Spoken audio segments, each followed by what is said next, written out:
A 19-year-old teen, no serious criminal record, no murder plan. Yet he committed a brutal daylight killing. What truly pushed him to the edge? Was it blind rage or a much darker motive? In this video, we take you inside the mind of a teen killer, where answers aren't always what they seem. You won't be able to look away. Don't forget to subscribe to our channel for exclusive crime stories and special perks only available to subscribers. On the gloomy afternoon of November 30th, 2010, a chilling 911 call shattered the calm of South Salt Lake. My wife's been murdered. A brutal crime begins in cold silence. 911, what is the address of the emergency? Oh, my wife's been murdered. What address is this at? 3466 South 700 East. Okay, repeat the address for verification. Okay. Pardon? 3466 South 700 East. And what city are you in? Salt Lake. Are you in South Salt Lake? Yes. Okay, what's the phone number you're calling from? I come home and my wife's been murdered. Pair of scissors sticking in her. Is this a house or an apartment? This is a husband. No, are you at a house or an apartment? I'm in a house in my shop. What's the name of the business? B&W Billiard. Okay, I'm getting help Bookstore. started to you, okay, sir? I'm just going to ask you a few more questions while help is on the way. Fuck. Are you with your wife now? I'm in the other room, yes. Oh, fuck. How old is your wife? Okay, is she awake? No, she's dead. Okay, is she breathing at all? No, she's dead. She's cold. Oh, fuck. Is the person who did this, could they still be nearby? I doubt it. Is there any serious bleeding? Oh, just get here. Okay, I do have help on the way. I need to ask you some more questions just to get help started, okay? No, just get here. Okay, I have help on the way too. Is there any serious bleeding? I don't know. She had a pair of scissors sticking in her, and I pulled them out. Fuck almighty. Okay, I'm sending the paramedics to help you now. Stay on the line and I'll tell you exactly what to do next, okay? You said you already took the scissors out? Yes. Oh, fuck. Okay, listen carefully. I want you to lay her flat on her back and remove any pillows. I haven't touched her. Okay. Can you get next to her to see if we can start CPR on her? Oh, you can't. She's cold. Oh, fuck. Oh, man. What the... Jesus Christ. Where has she been stabbed at? Pardon? Where has she been stabbed at? Oh, I don't know. In the chest. It doesn't matter. Just get here. You can't save her. She's gone. Okay, let me give you some CPR instructions to help her, okay? I can't handle this. Okay, I need you to get in the room with her, and I want you to lay her flat on her back on the ground. She's flat on her back. Okay. I need you to kneel next to her and look in her mouth for any food or vomit, okay? Hey, she's dead. Just get here. So you don't want to do CPR? She's cold. She's dead. Fuck them. Hey, Sherry's been murdered. Yes. Yes. Get Heidi. Do you have any idea who could have done this, sir? I have no idea. It's a bookstore. I have no fucking idea. It's a bookstore? Yes. Where at in the business are you? A bookstore. No, are you, where at? Sir, we're just arriving. Sir, we're just arriving. This is the dispatcher. Just stay on the phone with my friend, okay? Sir, where at inside the building are you? Are you just right inside the doors, or where are you? I'm right inside the door. Mike, you get somebody there. Is that where your wife is at also? She's in the bookstore here. Do you have any idea who could have done this? No. Do you know what time frame this could have happened between? Hey, I just got home. Just goodbye. No, don't hang up, sir. Sir, are you still there? Oh, my God. Police arrive to find a panicked man outside a small bookstore. He stammers, "She's in the back." No one could imagine the horror waiting behind that narrow hallway. In the rear room lies Sherry Black, lifeless on the floor. Blood stains the wood beneath her. A coat covers her torso.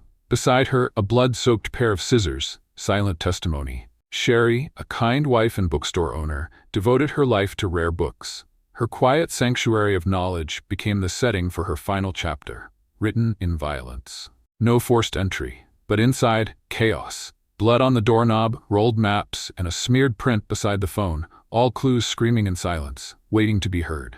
Her body told the story, clothing torn, a belt discarded nearby, and signs of sexual violence. The killer didn't just take a life, he desecrated a woman's dignity. When all leads went silent, Detective Pender turned to genetic genealogy. From a single drop of unknown blood, the journey to unmask a killer began through distant bloodlines. Parabon and family tree DNA traced the suspect's ancestry. Each new DNA sample collected across the U.S. pieced together the fragments of a long-buried truth. Arrested Adam the next day in a Walmart parking lot. So it's Adam, that's right? Yes. And then do you have a middle initial or name? Antonio Spencer. Okay. Where does Spencer come from? That's actually my birth name was Antonio Spencer. Oh, okay. And last name then is Durbo? Durborough, yeah. Duraborough. Yeah, it's a weird one. Duraborough. Delta Uniform Romeo, Bravo, Oscar, Romeo, Oscar, Whiskey. Okay. Do you have a relationship? And we talked a little bit about your adopted parents, and you asked me about your father. Do you have a relationship with those parents anymore? I do, yes. Do you? Yeah. Okay. I mean, we parents and kids, and of course, sure. I have a different personality than them, so we butt heads a lot, but I do care for them. Sure. I think that's with a lot of us, though, adopted or not. A key lead emerged. The suspect was the grandson of a woman in Sacramento. The alleged father denied having a son until he remembered a high school relationship. I think kids and parents butt heads quite often. What were you into before Dungeons and Dragons?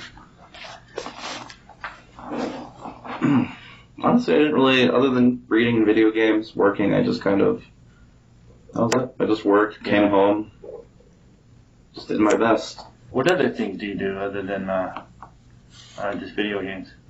I like to read. I have a few books. Yeah? Are you big into, like, sci-fi? More of a fantasy. Yeah. It's just kind of a nice thing. Kind of takes you out of this world, huh? Oh, yeah. It's kind of lets you just forget stuff sometimes, yeah. Right. You do podcasts? I listen to a few, yeah. Okay. What one? Critical Role, so that's a live-action Dungeons and Dragons one.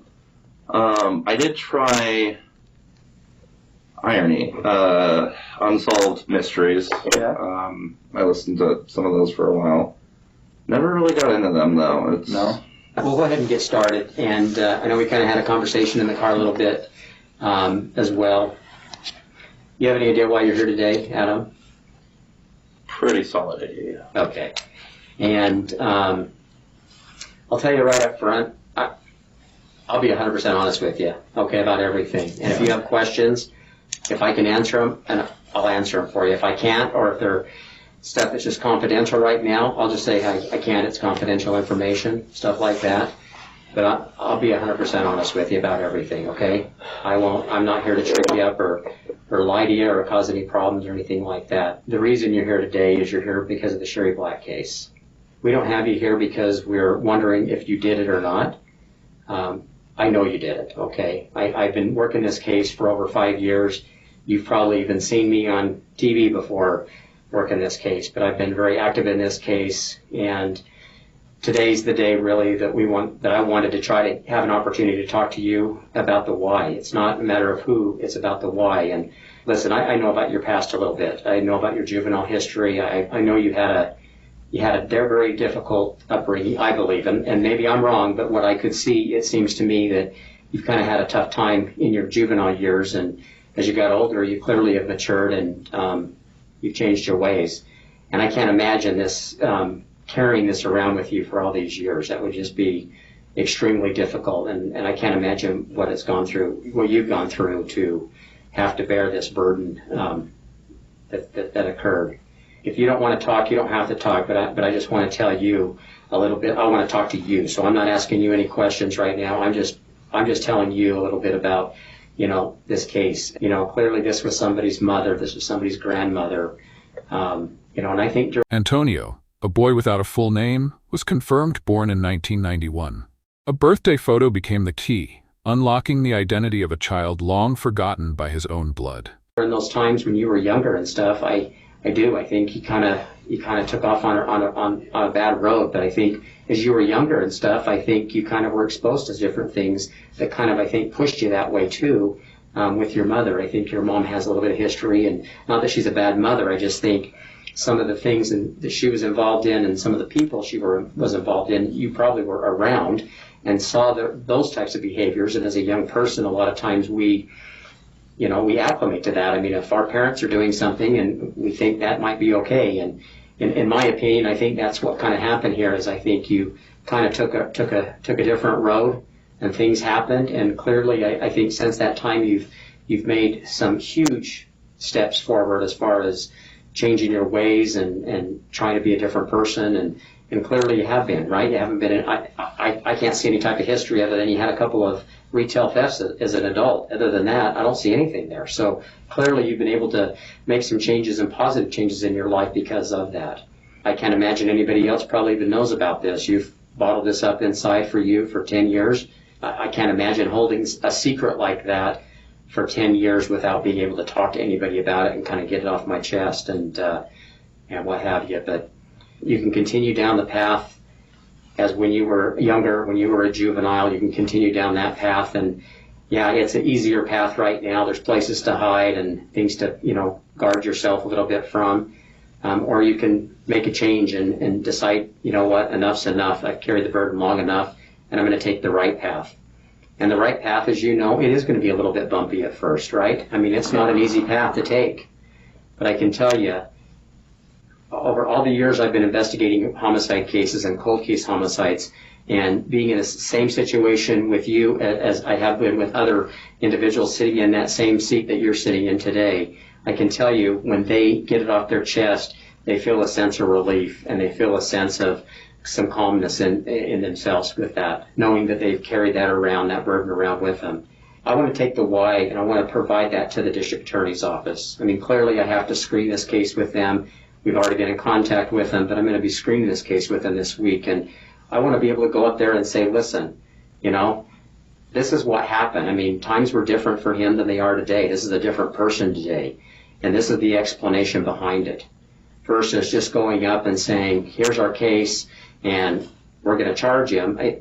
To me, it makes a lot better sense to be able to provide the district attorney's office a why and kind of personalize you, right? I mean, you're not just anybody or a number. You're an individual, and I want them to see that about you. I truly feel bad for whatever happened to you in your younger years. I think you had a tough time with your mom. Experts identified Antonio as Adam Antonio Spencer Durbo. He lived just 35 miles from the scene. Though he had a juvenile record, his DNA was never in CODIS. And with people that she was associating with probably when she was here locally. And then you get in foster, or get adopted, you get adopted, and then this situation with your adopted father happens. When I found that out, it's like, does this guy ever get a break? I truly did. I mean, I just feel like he goes probably from one situation that's not probably the best for a child to be in to another one where you think you're going into a good, wholesome, safe place, and then another situation happens, and it's like, where does this young man get a break at? I want to be able to talk to the family and tell them, listen, this is what happened and this is why it happened. And I can't promise you anything, but here's been my experience. People that cooperate, I tend to think judges, juries, families, people tend to be a little bit more willing to work with that. I don't want to pressure you. I'm not trying to force you to do anything. You, at the end of the day, you're going to make your own decision because, like I said, I know coming here in the car, you said if you're going to talk to me about anything, I want legal representation, and you are entitled to that for sure. Absolutely, you are. It's something I couldn't do today. I would have to go and obviously book you into jail and charge you today with that. But again, I would like the opportunity to be able to go up to the district attorney's office this week and be able to personalize this a little bit with them and explain a little bit more of kind of what was going on in that time in your life. And, again, there might be somewhat of an explanation for all of this too. I'm just trying to think. Sure. Take your time. When you guys stopped me today, I knew. I mean, I haven't done anything else in my life. But I definitely felt some relief, which sounds odd. I mean, if it's hurt so much for years, why not just come forward, right? But it's just been one of those things where it's like, I I have so many people in my life now that I just didn't want to.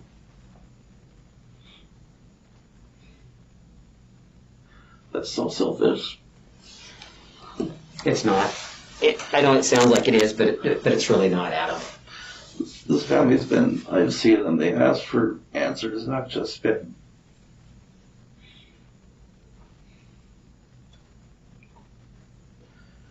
It's been a long 10 years.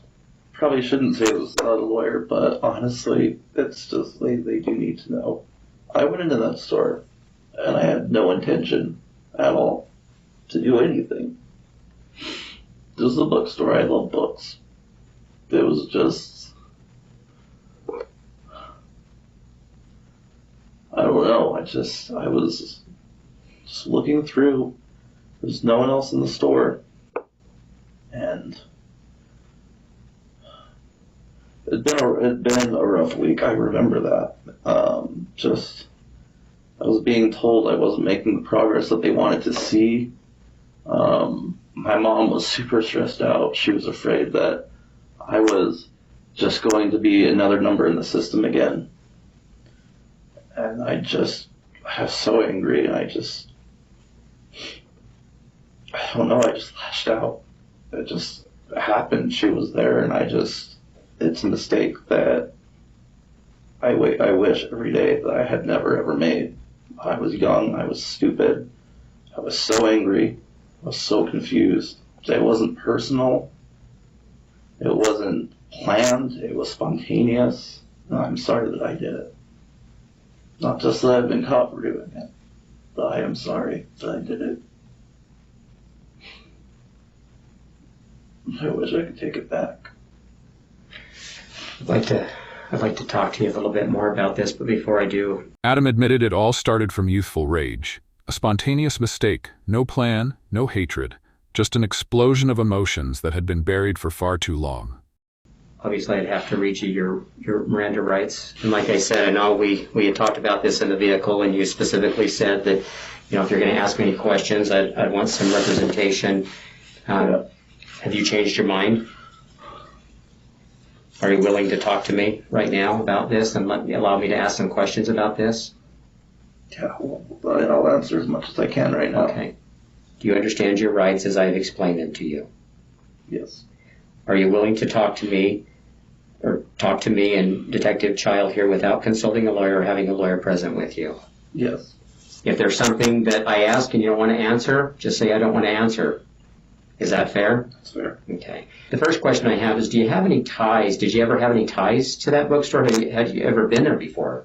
No, that was the first time. That was your first time? I'd been by it a couple of times. I just never really gone in before. Okay. And how did you know the bookstore was there? There was a sign up front. Okay. I don't remember what the sign said, but I do remember there being a sign. At the very beginning of kind of the day, that's around the time, and just kind of walk me through of, how did you get there? I mean, those types of things. I mean, to get me into the bookstore. Where did you come from? Start of the day, or? Yeah, let's start the day. Let's start that day of what you can remember. I think it was a Tuesday. Okay. Tuesday or Thursday, I had therapy that day. I remember that. Yeah, I left the foster home, just took the bus. I was thinking for a while.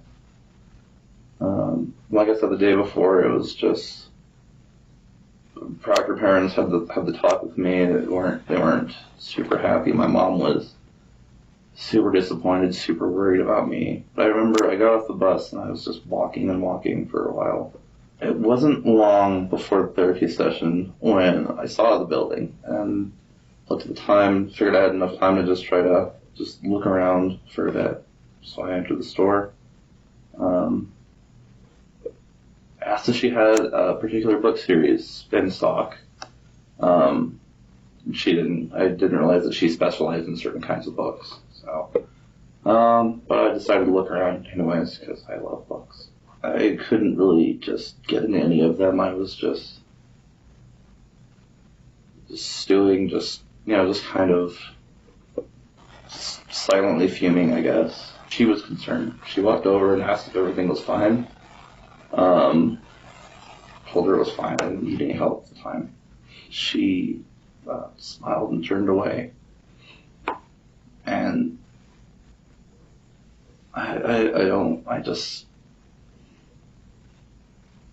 there was just a pair of scissors nearby. That morning, Adam entered the bookstore like a wanderer with no purpose. He loved books, but found no peace. Instead, anger surged like a storm beneath the surface. And I picked them up, and I hit her. I just hit her in the back of the head. And it's just kind of, I couldn't tell you. I was so angry. I don't know why. Just so angry and just so. I ran out of that store.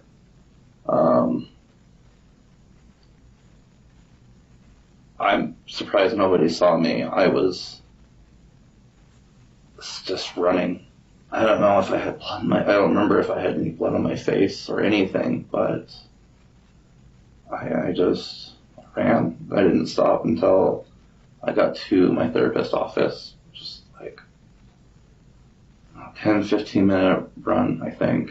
I didn't realize what I had done until I was in the bathroom just scrubbing. So I was actually, my current Proctor family was on vacation and they didn't take me, so I was with another family in Magna. In Magna. Okay. So I took the bus from Magna. And then how did you get up to their residence? I took another bus. And then where did you get off from that bus? I don't remember. Like I said, I got off at one point and then just walked and walked.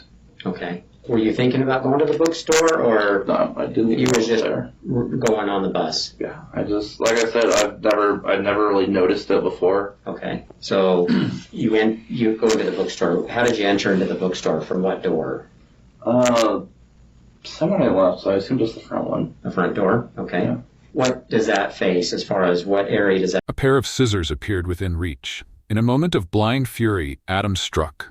That first blow didn't just end Sherry's life, it shattered what little humanity remained in him. That face, does it face the street? Okay. So you go into that door, in that door, it's open? It was open, yeah. Okay. Was a sign on or anything indicating that it was open? I believe so. Okay. I believe it was a flip sign. So you go into the store. Anybody else there? No, it's just me and her. Just you and her, you and Sherry. Okay. Sherry. So you go in there, you kind of start looking around. You asked her about a series. What series did you ask her that you were looking for, book-wise? Do you remember? No. And she said she didn't have whatever that series was? Yeah. Okay. So you kind of just started looking around the store. Okay. And I know this is the tough part, but this is where we need to dive in a little bit deeper with what actually happens inside of the store. I know you said you had grabbed the scissors. You hit her in the head. Was she facing away from you when you hit her in the head? Yes. I'm sure you know the layout of the place, right. But it was not in the main area where the cashier station was. Okay. It was kind of that secondary room where the two tables were. Okay. Is it the secondary room behind the cash register, or is it the other secondary room? The other secondary room. Okay. Not the one behind the register. Okay. So you go into that secondary room and she's in there? No, she wasn't in there. Okay.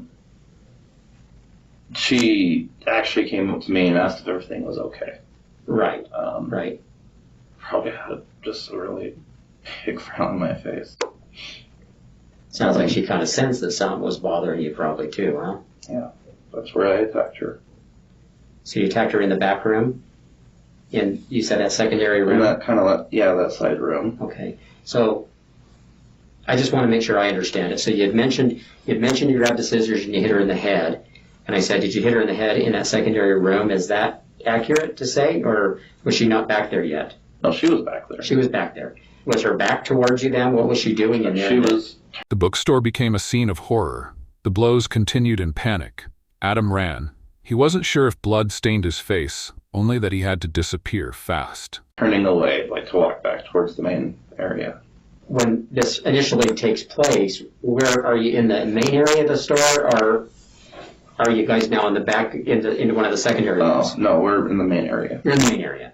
Okay, so she's walking away, and you said you grabbed some scissors. Where did you see the scissors at? They were on the table, on one of the tables next to me. Okay. They were heavy scissors, very thick. Okay. How big? Can you kind of give me an idea, size-wise? They were almost yay big. So you're kind of putting your hands out like about, I'm estimating, shorter. 6 to 8 inches? Yeah. Okay. They were like those heavy shearing scissors. Right. Okay. Do you remember the color of them? Silver. And just all silver? Any other color on them? Just silver. Just silver. Okay. So you said you'd hit her with the scissors? Several times. Several times. And that's as she's walking away from you? Yeah. Okay. What is she doing at this time? She screamed. I don't remember everything here. I've tried, because there are parts, the news, there was a report that you found my belt, and I was like, I don't remember ever taking off my belt, but here we are. Was that your belt? I think so. I don't know. Well, did you later realize you didn't have a belt on that day? Well, no, that's the thing. Like, I had a belt, because, I mean, I ran, and I used to wear baggy pants. Okay. And running in baggy pants without a belt is just impossible. That has always thrown me. I don't remember taking off any belt, but you guys said that you found a belt at the scene, so I've always just kind of been like... I'm sure you've seen the belt on the news and all over. Is that your belt? No, I wore studded belts. He recalled every detail, the belt, the bottle, the punches. At times, even he couldn't tell what was real and what was a decade of suppressed memory. It was a phase. So you don't think that was your belt? I don't think it was, no. The kind of belts I wear are the kind I'm wearing now, and then back then studded belts. Okay. Is there a reason why your DNA would be on that belt? I touched it at one point, honestly, but I don't remember. At one point, I do remember I picked up, it was by her, like, foot of her cashier station. It was this bottle. And I picked it up and hit her over the back of the head with it. Okay. And where is she at that time when you're hitting her over the head? She's on the ground at this point. And still in that area. In the main area of the bookstore? Yeah. Okay. And then I just punched her in the chest a couple times. Pushed on her chest and just felt something I don't know, I know this is really hard for you, Adam, and I really appreciate your willingness and your truthfulness. But you and I both know there's more to this story. You know, you've had to rethink this many, many, many, many times over the last nearly 10 years. Were you attracted to her? No. What all happened in that bookstore, Adam? I can't answer right now. You can answer that question. So after the fact, after you had left that bookstore that day, as time went on, did you keep an eye on this case? Somewhat. And did you keep an eye like on the internet or stuff like that to see kind of what was going on, or anniversaries? And I mean, obviously it was out in the public, right? Quite a bit. I read now and then, honestly. But honestly, I just tried to pretend that it wasn't me. Did you kind of keep an eye on things as far as, like, during the anniversaries when there was, statements made, kind of progress? I mean, keeping an eye on... Adam denied a sexual motive, but his actions raised too many questions. He said he couldn't remember, but that very uncertainty made the horror even more disturbing. On whether or not they're closing in on somebody or anything? 2017, I think it was 17, there was the... just KSL came out with that they had just gone through with some DNA testing. So I figured it was only a matter of time. After that, I just kind of periodically looked in and just waited. Have you told anybody about this? No. Okay. How could I? I mean, of course, you're 19 at the time. Who's going to run and tell on themselves at that point, right? I mean, and as years went on, I mean, hoping that it would just go away, kind of like you said, you just kind of try to put it out of your mind as like it never happened. I mean, and that's understandable. And I think most people would see it that way as well. But I think there's some explanations why you were that person back then. And unfortunately, I think you were raised in, sounds like maybe a single family home to begin with your mother, which is always challenging for anybody. And it sounds like she kind of had some of her issues as well.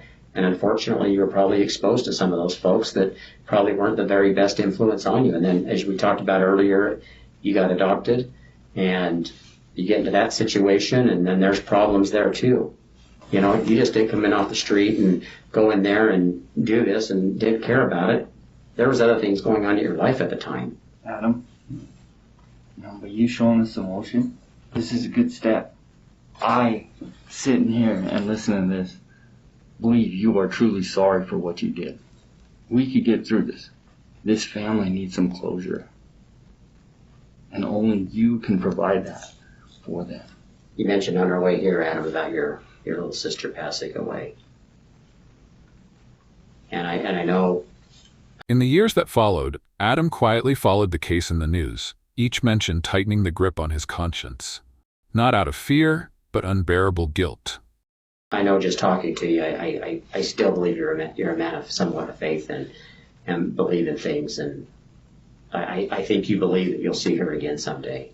And today is your day. Today is your day to unload this, tell the truth, and you know that's what your sister would want you to do.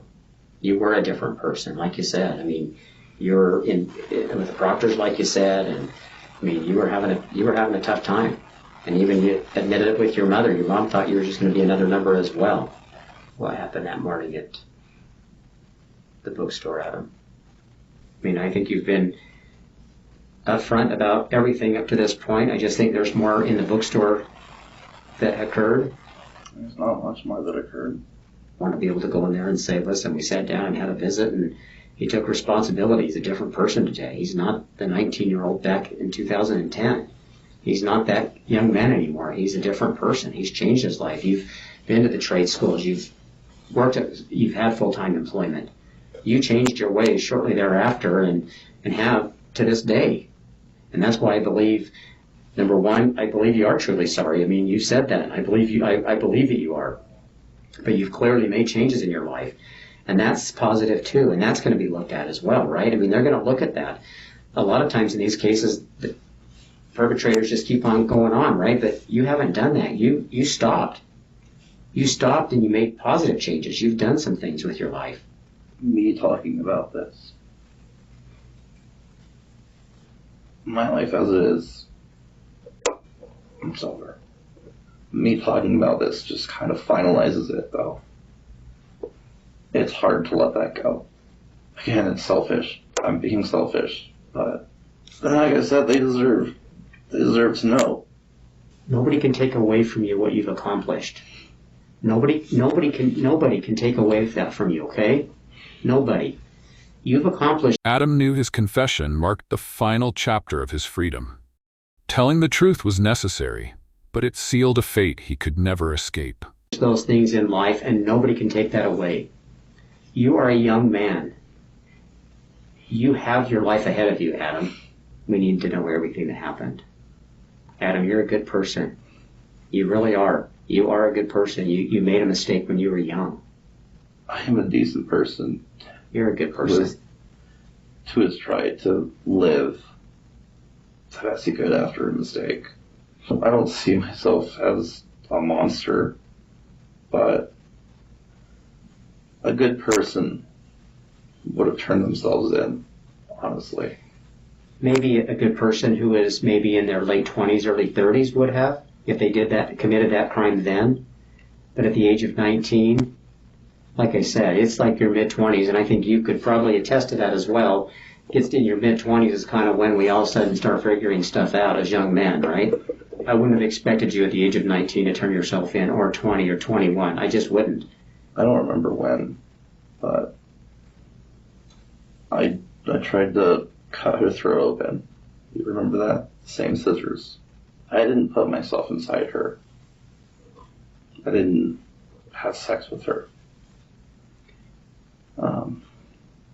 I don't remember how I cut myself or when I cut myself. I do remember I was bleeding from my hand somewhere for sure. That's all I remember. So when you talked about taking off her bra, and then you said you just looked at her. At this point, what is Sherry doing?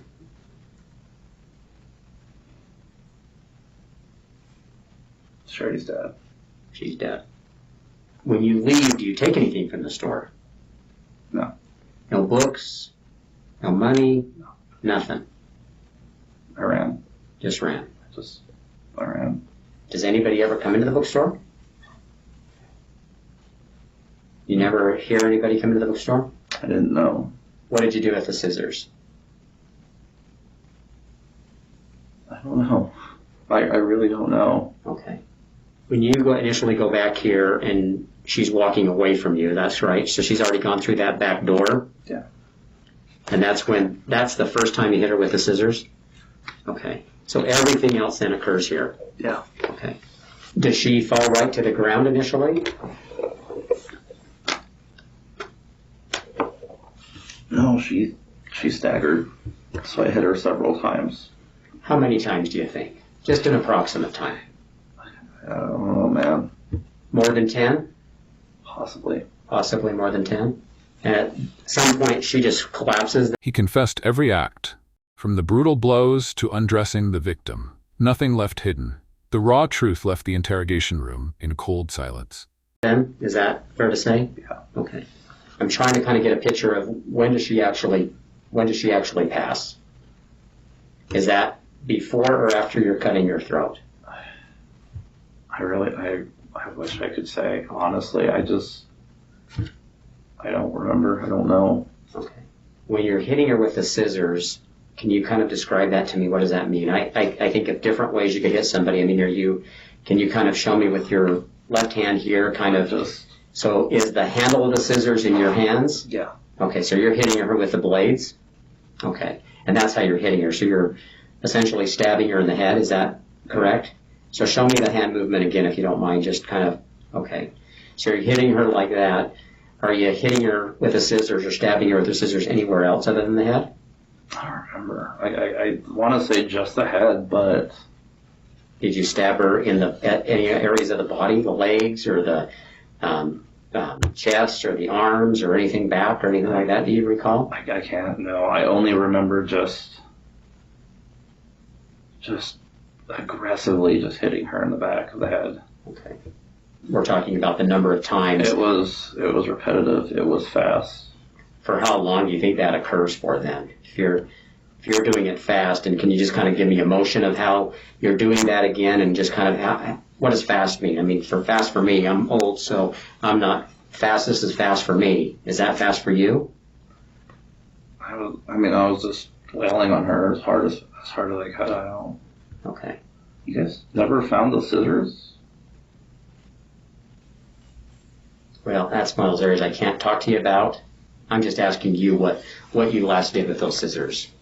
I don't remember. I took nothing with me from that store. You said the bottle was over by the cash register area, but you guys were still back in this other room here. So was she already down in there before you went back out to get the bottle? Okay, so you went back out, grabbed the bottle, then went back there and hit her with it, broke it over her head? Yeah. And when she's laying down, is she laying down on her face, her side, or back? She's on her face. She's laying on her face. Okay. So you hit her in the back of the head with the bottle and the bottle breaks? Yeah.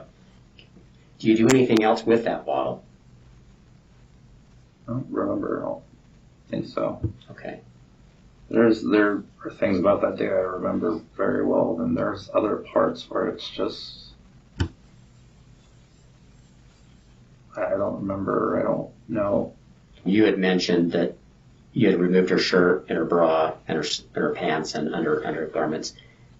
How did you do that? I just flipped her over and just pulled them up and then pulled them down. Okay. I don't think I ever actually took them off all the way. Okay. This wasn't just about violence or blood. It was the ultimate violation of dignity. Adam's actions crossed every boundary of what could be called a youthful mistake. Go back afterwards? No. I've always just avoided it. I've never gone back. Just want to make sure I'm not missing anything here. So you believe you pushed up her bra and her shirt. You believe you just pulled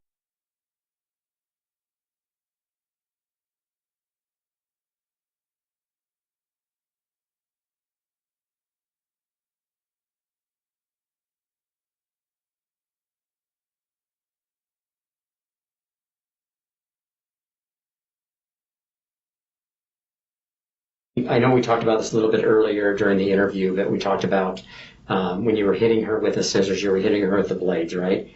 But were the scissors closed or were they opened? They were closed. They were closed. Okay. So you were hitting her with so they're together like how the scissors are. Okay. Yeah. The only thing I was going to ask you is this, if you're willing, is would you be willing to write the family a letter of apology? No. I mean, that stuff means a lot to people, and to be able to hear that from you. I mean, you don't need us to talk about details, but would you be willing to just, kind of express your... You work with a family. Is that something they'd want for me? Yeah, it means a lot to families. I had another case many years ago, and actually the family, the husband was already deceased. It was the wife that had passed away in this incident, and they just had extended family. But even with the extended family, it really meant a lot coming from him. Just show that the person had taken responsibility and actually was remorseful for what happened. Sure. I'll step out for a little bit and give you some time. Okay. All right. Thank you. You all done? Yeah. Okay. You mind signing it there at the bottom for him?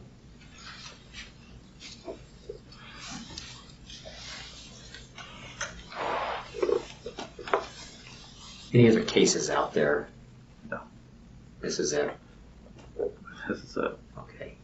No other things you were involved with after this occurred that would catch up to you or anything? No. Okay. I wasn't adapting well. You've seen my GB record. Yeah. I got put into the system for a reason I shouldn't have. And I grew up there. It's all I knew. I thought that I was this horrible person growing up. I make it through a program and then they kick you out the door and say, okay, adapt and mingle in society. And I couldn't. I don't know what it was. I just couldn't do it. I was struggling. I went to jail for those 2 thefts. Came out and just started trying my best. Raised in the foster system, Adam realized no one could save him now but himself. Yet no amount of reform could undo the weight of what he'd done. Made it somehow.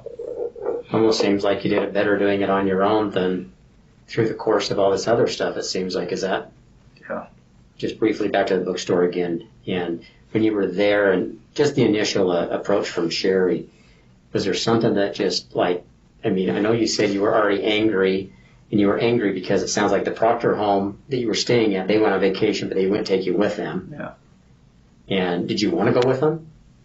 Or did you really not care? It would have been nice. Would have been nice. Oh. When you get over to the bookstore, is there something that sets you off? Was it Sherry's kindness, or was it, I know you say you just kind of lost it, but what was the buildup? Help me understand a little bit that whole buildup before the... I think it was just her being kind, honestly. Just... Why Sherry? I don't know, man. And not only why her, but why would you push up her shirt? Was there some type of an attraction there after the fact, or no. Curious, exploring? Is there... Maybe it's... Up to that point, I'd never even seen an actual person naked. And just to confirm, you're okay with... not that you're okay, but you agreed to talk. Yeah. Today. Is that correct? Yeah. I know it's gonna absolutely just fuck me over, but yeah. The system failed you, is what happened. The system failed you. You talked about this all morning with me. You've talked about all these different proctors and all these different therapy and all this other stuff you've gone through to try to help yourself. And at the end of the day, what really helped you? You, right? You're the one that made the change. Going forward, I'm going to keep doing the best I can, but Please do. I'm looking at it, and it's what I've earned. Going forward is what I've earned, but my whole life ahead of me is just going to be behind walls. There's really nothing I can do about it, because I was young and stupid. Didn't think, where will this take me on the road? It's just my life now. I really am sorry. This is a decision that just rocked so many people's lives. just mine. It's every day. I've driven down the freeway, seen her face. Just every year. I'm like, that should just do it. Just turn yourself in. Just get it over with. But then I look at everything I worked for. I'm like, I can't just throw this away. I worked so hard for this. I've come so far. I can't just throw it away, even if I should. You're gonna put your hands behind your back. When handcuffed, Adam didn't resist. He quietly whispered his regret. But remorse cannot rewrite fate. It only softens the edges of the pain left behind. Sherry's family declined to pursue the sexual assault charge, not out of forgiveness, but to spare the public from reliving the horror of what was done to her. Adam Antonio Spencer Durbo, a once lost teenager, has finally faced justice. He was sentenced to life in prison without parole, convicted of first-degree murder, sexual assault, and abuse of a corpse. A woman's life was taken in minutes, but the punishment for her killer will last forever. Behind this tragedy lies not just blood and sorrow, but a warning about a broken system and the devastating spiral of a lost youth. Share your thoughts in the comments below. What's your take on this case? And don't forget to subscribe to our channel for more gripping stories and exclusive rewards available only to subscribers.